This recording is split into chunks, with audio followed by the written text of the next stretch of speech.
Hola amigos, welcome to Spanglish Fantastico, where our new series is Learn Spanish Duolingo. And we're going through, I've been looking at what they're teaching on Duolingo Spanish and making it into conversational lessons to put it into practice. So today it's ordering food and drink, friends. So this is muy importante, very important. Muy importante. We all like to eat, we all like to drink. We already have the verbs for I eat and I drink. Yo como, yo bebo. Yo como manzanas, yo como pan. Yo bebo té, yo bebo café, yo bebo agua. So the first word we're going to learn today is una mesa. Una mesa is a table. I don't know if your table is messy, but una mesa is a table in español. So get that into your head, memorize that word. Una mesa. Dos personas, two people. Tres personas, three people. Cuatro personas, four people. Okay? So those are very easy. Dos, tres, cuatro. Dos, tres, cuatro. And you have the word for table. So if I want a table for two people, I'm going to say it like this. Una mesa para dos personas, por favor. If you want a table for three people, how would you say that? Una mesa para tres personas, por favor. Okay, you got it. It's so easy. We've got our verbs. We've got yo como, yo bebo. We also have yo hablo español. And I'm going to introduce a new verb, which is tengo. Yo tengo means I have. Yo tengo. I have my money. Yo tengo mi dinero. Okay? Tengo comes from the verb tener. A tenant is called a tenant because he has the house. Okay? So tenacious is somebody who holds on to things. So tengo is I have from the verb tener, to have. Okay. A reservation is una reserva. So how would you say I have a reservation?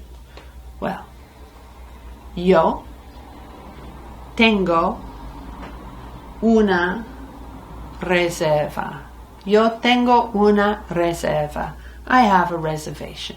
Okay? Then you might want to say, I have a reservation for four people. How would you say that? Well, we already have para cuatro personas. So, I have a reservation. Yo tengo una reserva para cuatro personas. They might want to know who you are, and you can say, I am, and then your name. Yo soy Ruth Darby. Yo tengo una reserva para cuatro personas. And we can see very clearly how Duolingo Spanish is relevant and useful. Okay, and this is what we're practicing here on Spanglish Fantastico. You can add good afternoon, which is buenas tardes.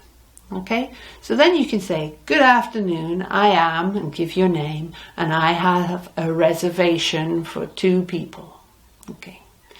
Buenas tardes, yo soy Ruth Darby y yo tengo una reserva para dos personas. If it's evening, the word for good evening is buenas noches. That also means good night, but it also means good evening. Buenas noches. Yo soy Ruth Darby. Yo tengo una reserva para cuatro personas. Useful español. Say it to yourself. Imagine the scenario, act it out, record yourself on your phone. Let's go to some vocabulario.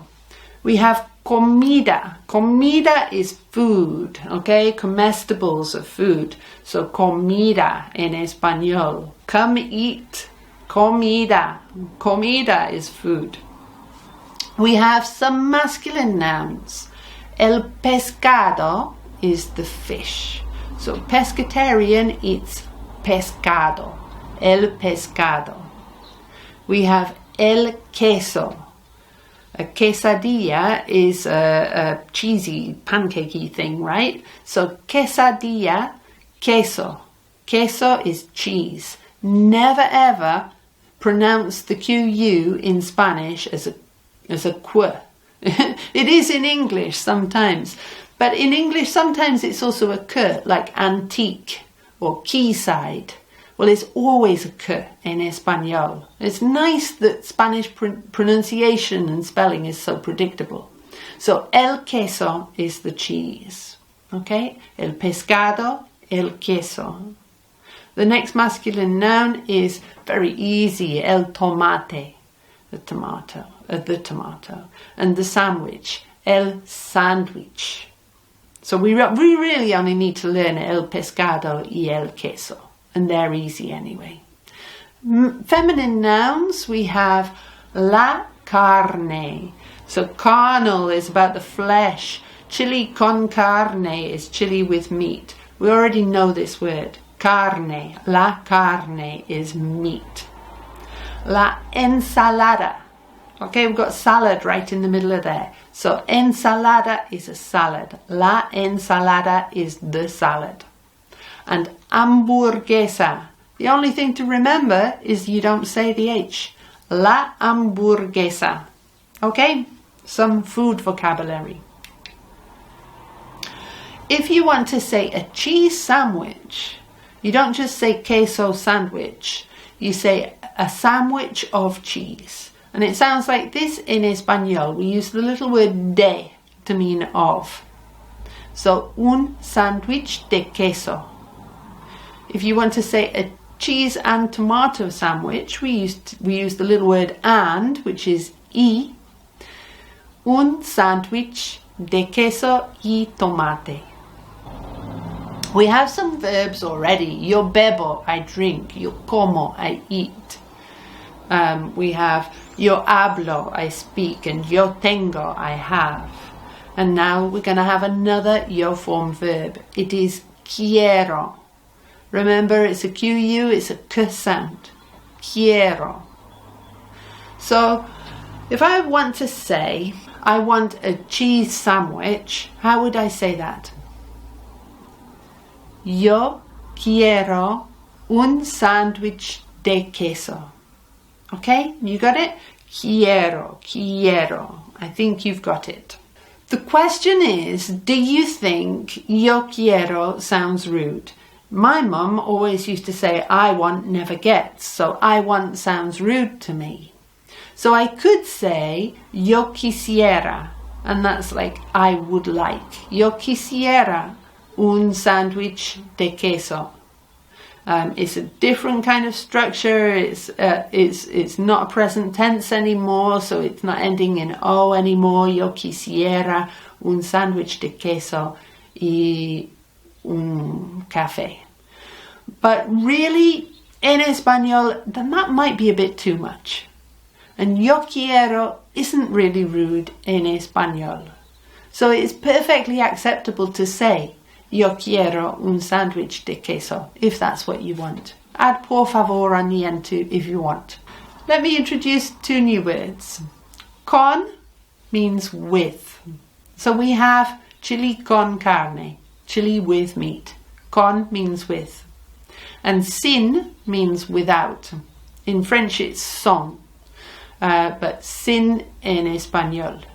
So, una hamburguesa sin queso would mean a hamburger without cheese. How would you say a hamburger without tomato? Una hamburguesa sin tomate. And then if you want to say, I want a hamburger with cheese, you need to remember that word, yo quiero. Okay, I want a hamburger with cheese. Yo quiero una hamburguesa con queso. And then can you remember the word for without? I want a hamburger without cheese. The word is sin. Yo quiero una hamburguesa sin queso. Now let's order some drinks. We need some vocabulario. So we have un vaso. Un vaso is a glass, okay? Un vaso de leche is a glass of milk. And we have that little word of, de. Un vaso de leche. De doesn't always mean of, but it does in this context. Un vaso de leche. You might also have jugo. Jugo means juice. That's a Latin American word. If you go to Spain, it's zumo. Okay, so jugo or zumo. And that means juice. So how would you say a glass of juice? Un vaso de jugo or un vaso de zumo. And how would you say I want a glass of juice? Let's use the word jugo. Yo quiero un vaso de jugo. So now I'd like to give you a new word, which is hielo. Hielo is ice. It's spelt Hielo, and it sounds like yellow. It sounds almost like the color, doesn't it? So with ice, you remember the word for with is con hielo, con hielo. So I want a glass of water with ice. Yo quiero un vaso de agua con hielo. Or you might want a cup of something. A cup is una taza. So you wouldn't have a glass of coffee. I wouldn't have a glass of coffee. I would have a cup of coffee. I want a cup of coffee. Yo quiero una taza de café. And I want it with milk. So that is con leche. Now a new word is azúcar. Azúcar is sugar. How would I ask for a tea with milk without sugar? Yo quiero una taza de té con leche sin azúcar. Por favor. Okay, we're getting to be able to ask for exactly what we want using Duolingo Spanish. Quiero can be used with a noun. So yo quiero una hamburguesa. Yo quiero un sándwich de queso. Yo quiero un vaso de agua. Quiero can also be used with a verb. I want to drink a coffee with milk. Yo quiero beber un café con leche. And I want to speak Spanish. Yo quiero hablar español. And that's exactly what you're doing. So, last word on the restaurants is pagar, and that's to pay. Okay, so I want to pay is yo quiero pagar. La cuenta is like the account. The bill in English or the check in American English. Yo quiero pagar la cuenta. I want to pay the bill. I want to pay the check. Yo quiero pagar la cuenta. We have a guy, Stephen Krashen, who I like very much. He says that learning language is all about getting as much input as you can that you understand. I saw a lecture by him where he said the most important sentence you can learn in any language is she's paying. So we will get to that. We'll get to that perhaps next lesson when we're studying family words a little bit. I would like you, por favor, to download the PDF so that you can check yourself, test yourself, make sure you're learning this stuff and get ways to use these Spanish sentences as you go about your daily life. I think this is practical Spanish, useful Spanish. It's what you're learning anyway with Duolingo, so let's make it activated into your life and usable. subscribe and click the notification bell so that the next lesson comes up as a little pop-up when it's released. Muchas gracias y adiós.